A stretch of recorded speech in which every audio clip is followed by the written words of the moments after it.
కరెక్ట్‌గా 6 years back ఇలానే మొక్కలు పెంచుకోవాలి అనిపించింది. సో, అప్పుడు నేను స్టార్ట్ చేశాను 6 ఇయర్స్ బ్యాక్ గులాబీ మొక్కలు తెచ్చి. కానీ అవి కొద్ది రోజులకి వాడిపోయాయి. కానీ అప్పుడైతే చాలా పెద్ద పువ్వులే వచ్చాయి. మెరూన్ కలర్, ఆరెంజ్ కలర్, ఇంకా రెడ్ కలర్ అంటూ చాలా మొక్కలే గులాబీవి పెంచాను. ఇప్పుడు రీసెంట్‌గా మేము నెల్లూరు వెళ్తూ ఉంటే అక్కడ నర్సరీలో గులాబీ మొక్కలు చూసి మమ్మీ నాకు మళ్ళీ మొక్కలు పెంచాలని ఉంది అని అన్నాను. అంతే ఇంకా మా మమ్మీ కార్ ఆపేసి అక్కడ నర్సరీలో చాలా మంచి మొక్కలే ఉన్నాయి. వాటిలో కొన్ని సెలెక్ట్ చేసుకొని కార్ డిక్కీలో పెట్టుకొని ఇలా వెంకటగిరికి వచ్చేసాం.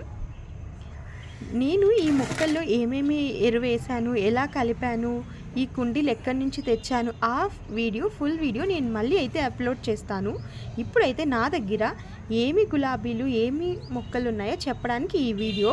ఫస్ట్ అయితే వైట్ కలర్, ఇంకా రెడ్ కలర్, ఎల్లో కలర్ గులాబీ, ఇంకా చామంచులు అయితే మెరూన్ కలర్, ఎల్లో కలర్, మందారం అయితే పింక్, రెడ్, వైట్ నాకైతే చాలా నచ్చేసాయి. ఇంకా చిట్టి గులాబీ, మనీ ప్లాంట్, ఇంకా ఏమో తమలపాకు చెట్టు. మీకు నా వీడియోస్ నచ్చినట్లయితే please like, share and subscribe for more videos. Next షార్ట్లో నా ఫుల్ మినీ గార్డెన్ని మీకు చూపించబోతున్నాను.